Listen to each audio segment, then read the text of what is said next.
Selamat bertemu kembali pada kelas online Seminar Akuntansi Manajemen. Kali ini topik kita akan membicarakan tentang supply chains atau rantai supply. Judul artikel yang dipilih untuk pertemuan kali ini adalah Supply Chain Risk in Turbulence Environments, a Conceptual Model for Managing Supply Chain Network Risk. Berdasarkan judul artikel ini, dapat kita lihat sekilas bahwa tujuan dari artikel ini adalah untuk memberikan sebuah desain model konseptual tentang bagaimana pengelolaan resiko atau bagaimana melaksanakan manajemen resiko pada sebuah rantai supply. Nah, apa itu rantai supply atau supply chains?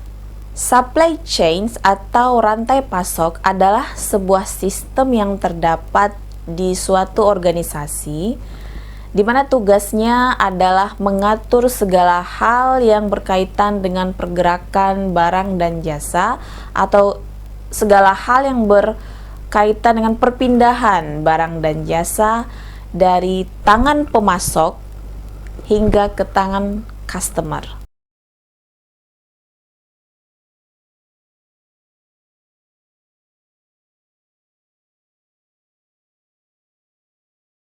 Sistem ini membentuk sebuah rantai. Rantai artinya saling berkaitan satu dengan yang lainnya. Jika rantai terputus, maka pergerakan barang atau jasa dari tangan pemasok hingga ke tangan produsen tidak akan berjalan sebagaimana mestinya. Kenapa? Karena kata kuncinya di sini adalah rantai. Sementara itu, kita di sini juga diperkenalkan dengan istilah SCRM atau SCRM yang artinya Supply Chain Risk Management. Supply Chain Risk Management adalah sebuah manajemen resiko yang dilakukan pada suatu rantai pasok yang kegiatannya meliputi proses identifikasi resiko, kemudian penilaian resiko atau assessment risk, kemudian risk analysis atau analisis resiko, kemudian treatment risk atau treatment yang dilakukan untuk mengurangi atau bahkan bisa untuk memitigasi resiko-resiko yang terdapat pada sebuah rantai pasok. Artinya di sini apa? Artinya rantai pasok adalah sesuatu yang harus dijaga sebaik-baiknya untuk menjamin kelancaran distribusi atau pergerakan barang dan jasa dari tangan produsen ke tangan konsumen. Jika rantai pasok terputus, maka pergerakan barang dari produsen ke konsumen akan menjadi rusak. Nah, bagaimana caranya mengelola agar resiko kerusakan itu tidak akan terjadi?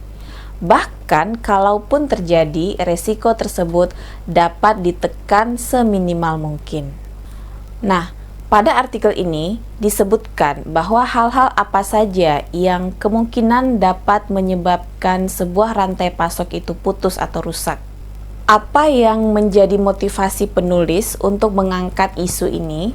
Di sini dikatakan kajian tentang supply chain risk management selama ini hanya berfokus kepada kejadian-kejadian yang bersifat merusak atau kejadian-kejadian yang bersifat disruptif, atau dalam bahasa penulis dia mengatakan sebagai disruptive event. Apa itu disruptive event?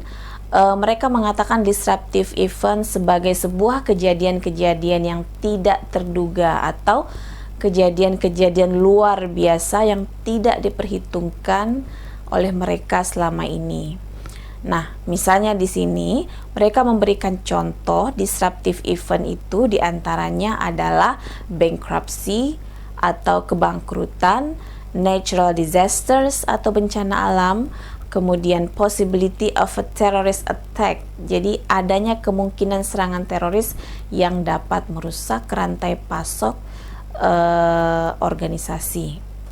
Nah, padahal menurut autor continuous changes due to a turbulent environment itu sering diabaikan. Artinya di sini Padahal resiko-resiko lainnya yang mengintai dan itu sudah jelas-jelas pasti akan selalu ada, yang dia gunakan istilah di sini continuous changes, resiko-resiko yang selalu ada dan pasti akan berubah, seperti perubahan selera customer, kemudian perubahan teknologi, dan perubahan supplier priorities. Justru hal-hal yang sederhana tersebut sering diabaikan. Sementara itu, pengabaian terhadap faktor-faktor seperti selera pasar, teknologi, dan environmental turbulence atau ketidakstabilan lingkungan di mana supplier tertentu beroperasi, ternyata itu sangat mempengaruhi kinerja supply chains dan akan berpotensi munculnya disrupsi.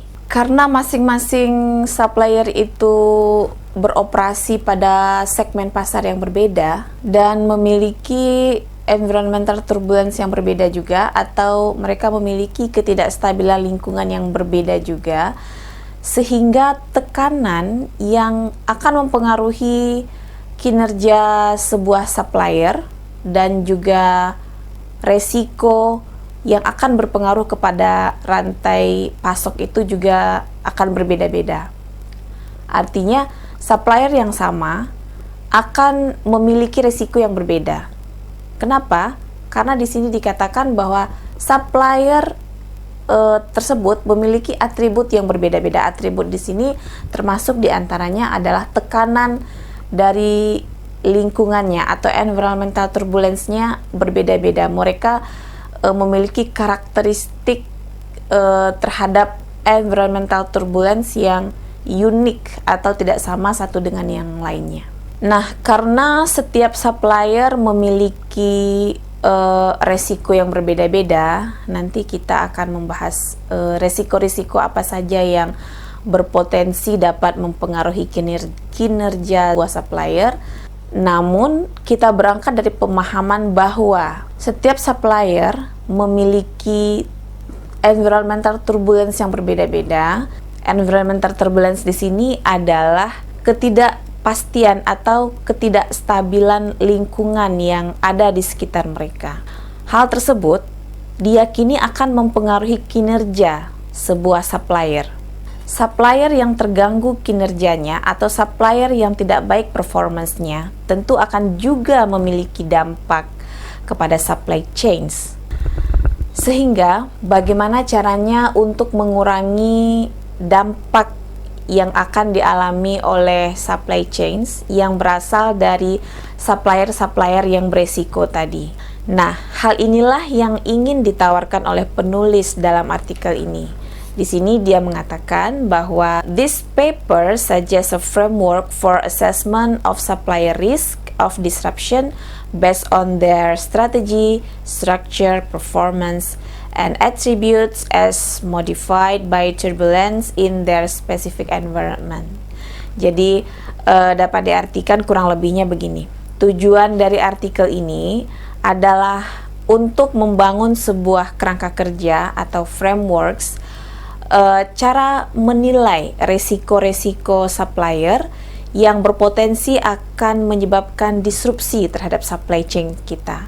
Nah, kemudian assessment yang akan ditawarkan di sini dilakukan berdasarkan strategi, structures, performance, and attributes dari masing-masing supplier tersebut.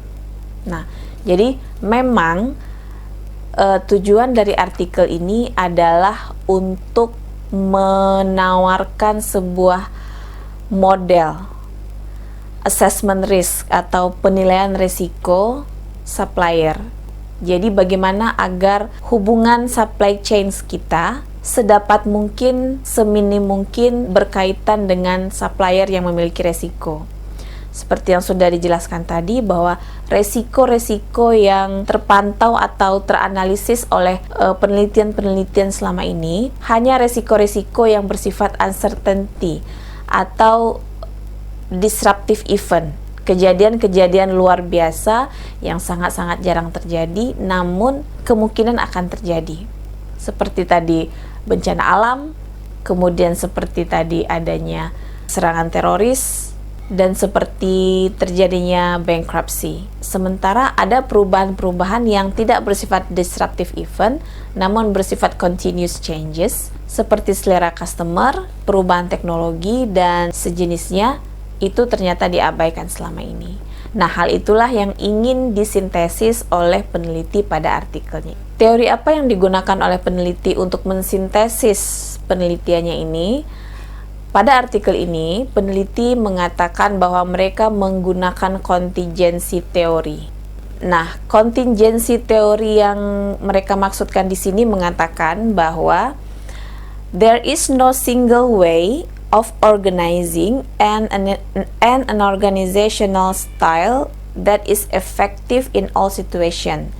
Jadi di sini dikatakan bahwa contingency theory berpendapat bahwa tidak ada satu cara pun, tidak ada satu cara tunggal atau tidak ada satu gaya organizational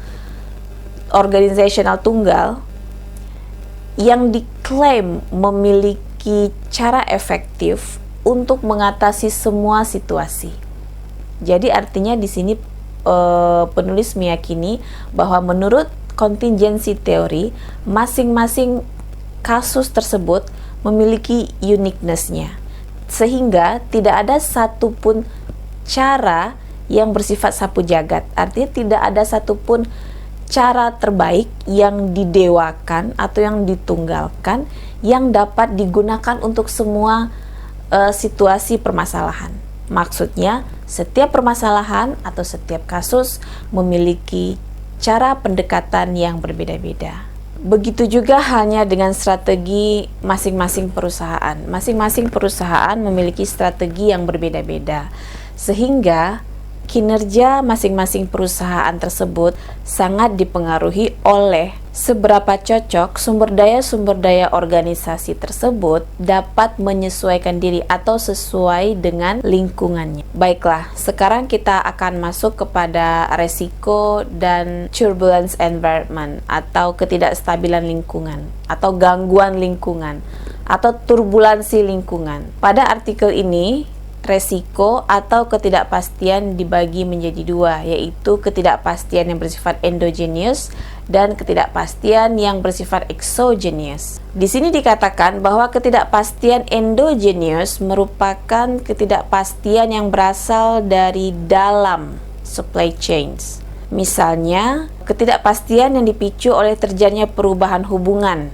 antara perusahaan-perusahaan yang saling berinteraksi, dan hal-hal tersebut kebanyakannya adalah perubahan pasar dan perubahan teknologi. Sementara itu, perubahan yang bersifat exogenous merupakan ketidakpastian yang berasal dari luar supply chains. Ketidakpastian ini pada umumnya tidak dapat dikontrol oleh supply chains. Pada artikel ini disebutkan bahwa contoh-contoh seperti serangan teroris, kemudian adanya wabah, penyakit, atau pemogokan karyawan, itu merupakan resiko-resiko yang dikategorikan sebagai resiko atau ketidakpastian yang bersifat exogenous atau yang berasal dari luar supply chain. Nah, endogenous uncertainty itu sendiri di sini termasuk kepada market turbulence atau turbulensi pasar, perubahan pasar, dan perubahan teknologi atau technological turbulence. Kenapa perubahan pasar menjadi sebuah resiko yang berada di dalam supply chain? Karena pada dasarnya pasar itu bersifat dinamis. Akan selalu ada perubahan pada sebuah pasar. Apakah itu disebabkan oleh naik turunnya harga? Apakah itu disebabkan oleh perubahan selera customer? Apakah itu disebabkan oleh adanya persaingan antar kompetitor? Hal-hal seperti itu akan mempengaruhi proses pergerakan produk atau jasa dari tangan produsen ke konsumen. Pasar dapat berubah dengan sangat cepat, artinya pergerakan naik turun harga dapat terjadi dengan sangat cepat. Masuk dan keluarnya kompetitor baru dan persaingan dalam sebuah industri juga terjadi secara dinamis dan sangat cepat. Begitu juga dengan preferensi customer juga akan terjadi dengan sangat cepat. Perubahan pasar seperti ini pada dasarnya juga akan berpengaruh kepada hubungan antar perusahaan-perusahaan yang berada dalam sebuah supply chain. Pertanyaannya adalah, apakah perubahan pasar yang begitu cepat dapat memberikan hal positif kepada hubungan antar perusahaan yang berada pada sebuah supply chains? Hal ini tidak dapat dijawab dengan pasti, karena ada sebagian yang berpandangan dengan cepatnya perubahan pasar, maka koordinasi antar perusahaan-perusahaan yang berada dalam sebuah supply chains akan meningkat. Sebaliknya, ada pandangan yang berpendapat bahwa semakin cepat respons pasar, justru rantai suplai yang semakin kompleks dan panjang akan membatasi gerak sebuah organisasi dalam pengambilan keputusannya. Karena perubahan pasar yang sangat cepat juga harus direspons secara cepat oleh organisasi. Oleh sebab itu, supply chains dianggap mengganggu atau membatasi ruang gerak dan fleksibilitas sebuah organisasi dalam respons perubahan pasar yang begitu cepat.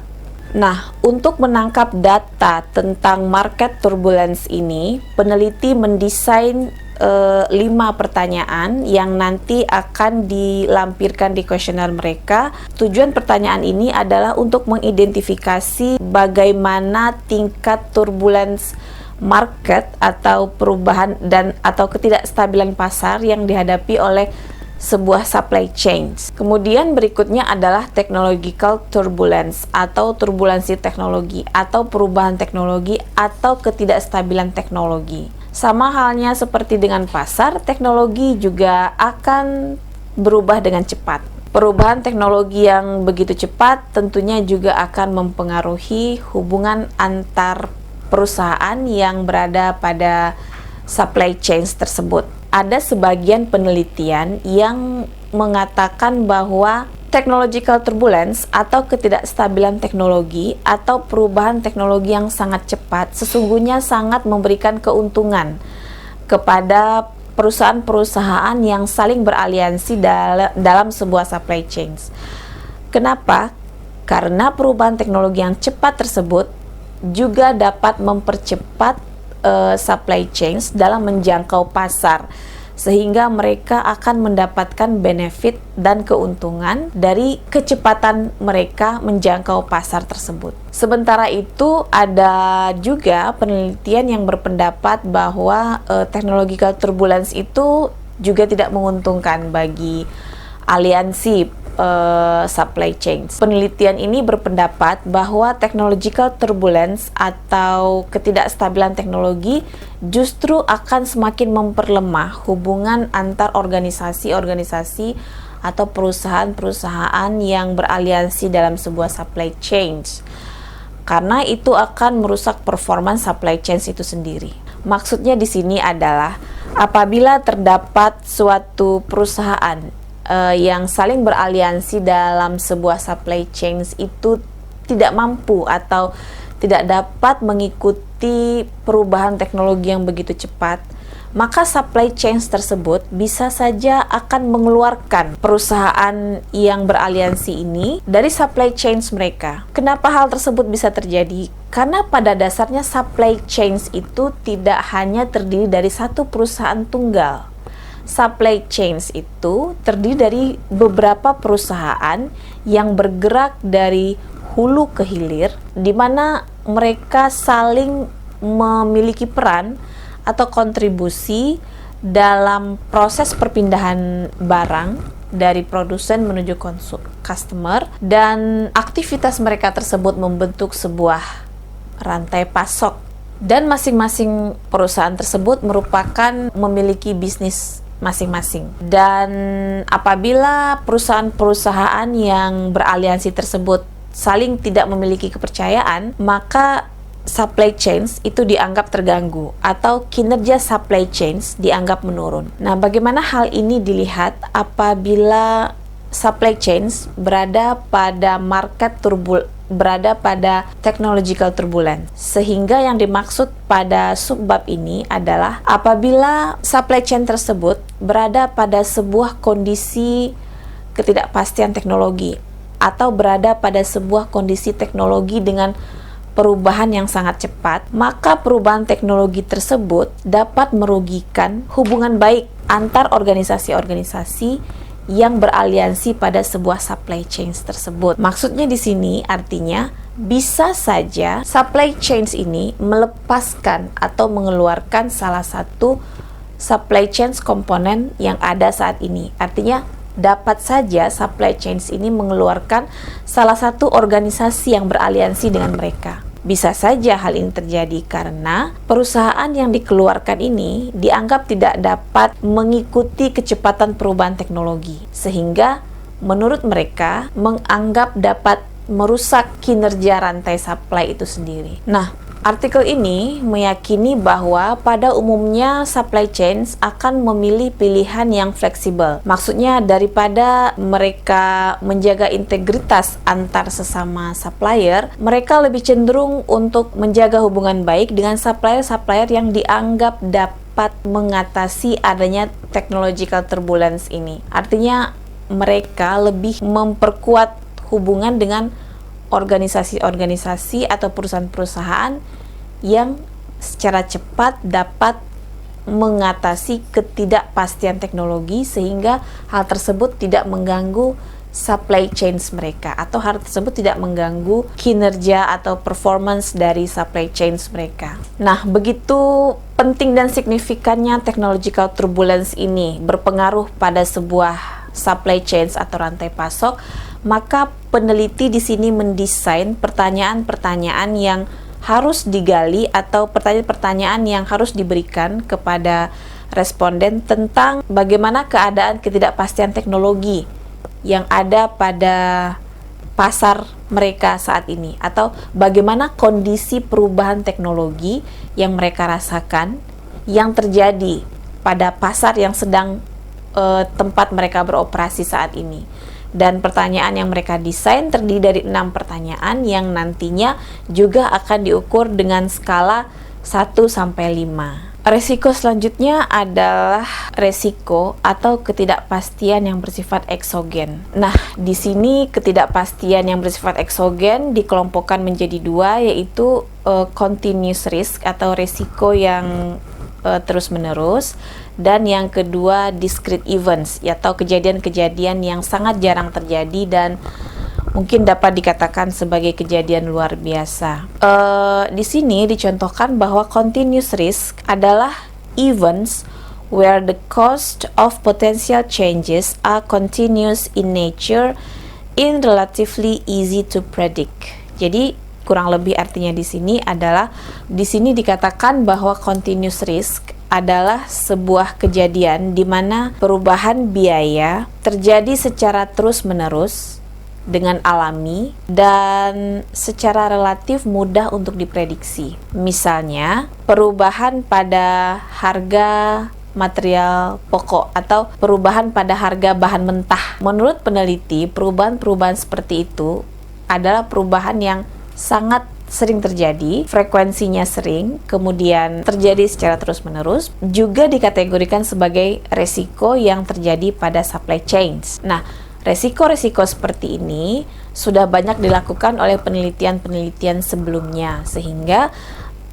peneliti dalam hal ini untuk mengukur bagaimana cara memitigasi terjadinya ketidakstabilan harga, itu dia menggunakan kuesioner yang sudah dirancang oleh Agarwal and Ganesan tahun 2007 untuk digunakan pada penelitian ini. Nah, sementara itu untuk resiko-resiko yang bersifat diskrit atau terputus, di sini dikategorikan sebagai kejadian yang jarang terjadi namun memiliki dampak yang tinggi terhadap supply chains. Misalnya, di sini dicontohkan adalah terorisme. Kemudian dicontohkan juga sebagai misalnya adanya sebuah wabah atau penyebaran penyakit, atau juga di sini dicontohkan sebagai bencana alam.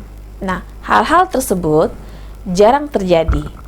Namun, sekalinya terjadi, mereka memiliki dampak yang sangat tinggi terhadap supply chains. Sehingga resiko ini menurut penulis harus diikutsertakan dalam analisis resiko supply chains. Nah, dari penalaran tadi, maka di sini penulis mendesain sebuah kerangka kerja atau mendesain sebuah model konseptual tentang sebenarnya apa sih yang harus diukur ketika kita ingin melihat performance sebuah supply chain. Nah, di sini sudah mereka sediakan sebuah gambar. Mungkin gambar itu ada di Figure 1 halaman 253. Nah, gambarnya seperti ini.